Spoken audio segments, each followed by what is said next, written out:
നിന്നെ എങ്ങനെ ആശ്വസിപ്പിക്കണമെന്ന് അമ്മയ്ക്ക് അല്ല സോറി ആന്റിക്ക് അറിയില്ല. മോളെ നിന്നെ എന്ത് പറഞ്ഞ് ആശ്വസിപ്പിക്കണമെന്ന്. പക്ഷെ മോളുടെ എല്ലാ പ്രശ്നങ്ങളും തീരണമെന്ന് ആന്റി ആഗ്രഹിക്കുന്നുണ്ട്, പ്രാർത്ഥിക്കുന്നുണ്ട്. ജീവിതത്തിൽ ഇങ്ങനെ ഒരു സിറ്റുവേഷൻ ഉണ്ടാവുമ്പോൾ മോൾക്ക് സഹായത്തിന് ആരും ഇല്ലല്ലോ എന്നുള്ള വിഷമം വേണ്ട.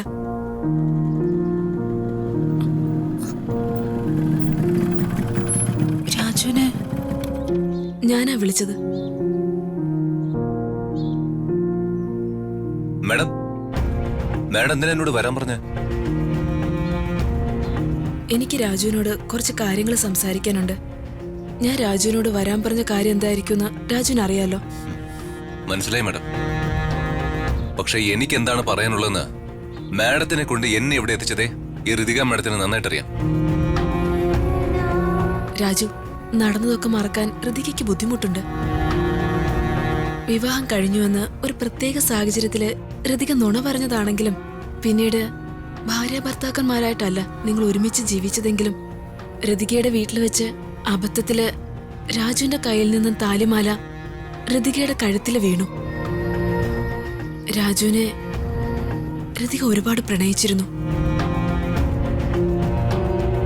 ഇപ്പോഴും രാജു ഒന്ന് ഋതികയുടെ അച്ഛനോട് സംസാരിച്ചാൽ, ഋതികയെ വിവാഹം കഴിക്കണമെന്ന് താല്പര്യപ്പെട്ടാൽ അദ്ദേഹം അത് നടത്തിത്തരും. അത് രാജുവിന് അറിയാവുന്നതല്ലേ. ഋതികയുടെ കാര്യത്തിലെന്താ രാജുവിന് ഇങ്ങനൊരു വാശി? ഋതിക പാവമല്ലേ? മീര മാഡം, ദയവ് ചെയ്ത് ഒരിക്കലും നടക്കാത്തൊരു കാര്യത്തിന് വേണ്ടി എന്നോട് വാദിക്കരുത്. മാഡം എത്രയൊക്കെ റിക്വസ്റ്റ് ചെയ്താലും എന്തൊക്കെ പറഞ്ഞാലും എനിക്കിതൊരിക്കലും സാധ്യമാവാത്ത കാര്യ. ശരിക്കും എന്താ രാജുവിന്റെ പ്രശ്നം? രാജു പറ, ഞാനൊന്ന് കേക്കട്ടെ.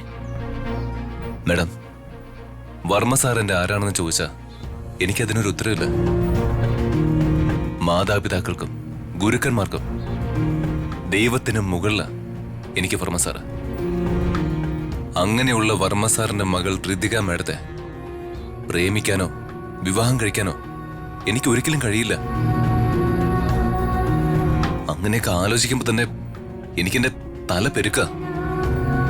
ഋതിക മാഡം എന്റെ ഭാര്യയാണെന്ന് പറഞ്ഞ് എനിക്കിപ്പോ ഉണ്ടായിരുന്ന ദിവസങ്ങള്, ആ ദിവസങ്ങളില് ഞാൻ അനുഭവിച്ച ടെൻഷൻ, അതൊന്നും പറഞ്ഞ നിങ്ങൾക്ക് ആർക്കും മനസ്സിലാവില്ല.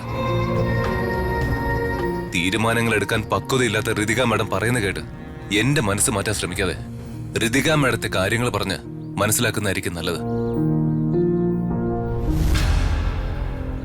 മാഡത്തിന് എന്നോട് വിരോധമൊന്നും തോന്നരുത്. ഇനിയിപ്പോ തോന്നിയാലും സാരമില്ല. ഈ കാര്യം സംസാരിക്കാൻ ഇനിയും ദയവ് ചെയ്ത് നിങ്ങൾ രണ്ടാളും ബുദ്ധിമുട്ടരുത്. ഋതിക മാഡത്തിന് വീട്ടിലേക്ക് പോകാൻ ടാക്സി എന്തെല്ലാം അറേഞ്ച് ചെയ്യണം? വേണ്ട രാജു, ഞാൻ പൊയ്ക്കോളാം. ശരി.